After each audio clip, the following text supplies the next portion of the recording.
Hai sobat, tahukah Anda, menurut para ilmuwan, bahwa fenomena petir yang menyambar ke permukaan bumi memiliki kecepatan 300.000 km per jam? Setiap sambaran petir mengandung energi listrik berkekuatan setara 1 miliar volt. Lonjakan suhu di sekitar petir yang menyambar diperkirakan 5 kali lebih panas dari permukaan matahari. Panas ini yang membuat udara di sekitar petir menggelembung dan bergetar, yang menciptakan guntur yang kita dengar beberapa saat setelah cahaya kilat. Mengerikan bukan?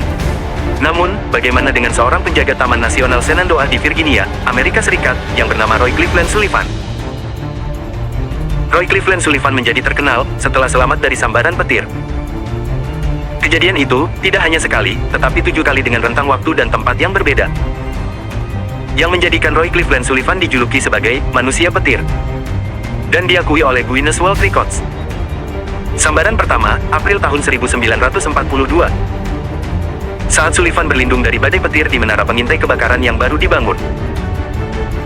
Bangunan yang tidak memiliki penangkal petir itu sudah beberapa kali disambar, sehingga Sullivan memutuskan untuk pergi, takut nyawanya terancam.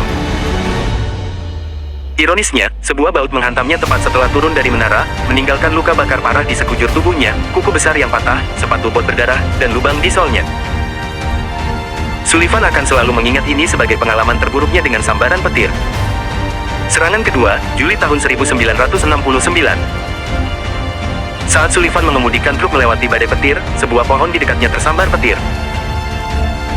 Namun petir itu juga mengenainya ketika dia mengemudi dengan kedua jendela samping terbuka membuatnya pingsan dan membakar sebagian besar rambutnya. Truk itu terus bergerak maju, untungnya berhenti di tepi tebing. Peristiwa ini kemudian diciptakan kembali dalam film tahun 2008 The Curious Case of Benjamin Button, di mana Merdaus berulang kali mengklaim bahwa dia telah disambar petir 7 kali di masa mudanya. Sambaran ketiga, Juli tahun 1970.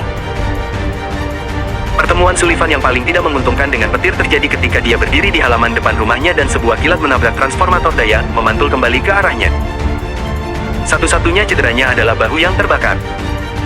Sambaran keempat, musim semi 1972. Anehnya, sambaran petir keempat Sullivan ada di dalam ruangan saat dia bekerja di stasiun Ranger. Saat hujan turun, Sullivan tiba-tiba mendengar suara keras, sebuah kilat memasuki gedung melalui jendela, membuat rambutnya terbakar. Sullivan ingat api di atas kepalanya setinggi beberapa inci.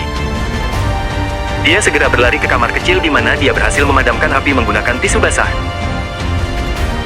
Setelah kejadian ini, Sullivan menjadi yakin bahwa ada kekuatan tidak wajar yang mencoba membunuhnya, dan dia mengalami rasa takut yang kuat akan kematian. Setiap kali dia terjebak di bawah hujan saat mengemudi, dia akan menepi dan berbaring di kursi depan sampai badai reda.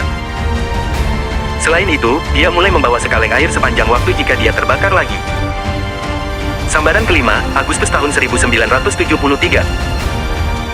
Saat dia mengemudi melalui taman, dia melihat awan badai berkumpul di kejauhan, jadi dia berbalik dan berlari ke arah yang berlawanan. Namun entah bagaimana awan badai itu sepertinya mengikutinya. Tepat ketika Sullivan mengira dia telah kehilangan awan, dia turun dari truk, dan dia sekali lagi disambar petir. Anehnya, untuk pertama kalinya, Sullivan ingat melihat kilatan petir yang datang ke arahnya. Dia menderita luka bakar di tubuh, dan salah satu sepatunya terlepas. Masih sadar, dia merangkak kembali ke truk dan mengambil kaleng air, memadamkan api di atas kepalanya untuk kedua kalinya. Ternyata, itu bukan yang terakhir. Sambaran ke-6, Juni tahun 1976. Pada tahun 1976 sebuah petir menyambar Sullivan lagi, kali ini di pergelangan kaki, saat dia berjalan di Sawmill Shelter Trail. Tempat itu sekitar 1 mil jauhnya dari tempat dia dipukul untuk kedua kalinya 4 tahun sebelumnya. Bagi Sullivan, pukulan itu adalah pukulan terakhir. Dia berhenti dari pekerjaannya setelah 36 tahun mengabdi dan pindah ke Dooms, Virginia, bersama istrinya Pak. Dia bahkan bekerja lebih keras dan melengkapi beberapa pohon di sekitar rumah barunya dengan penangkal petir setinggi 7 kaki ke tanah.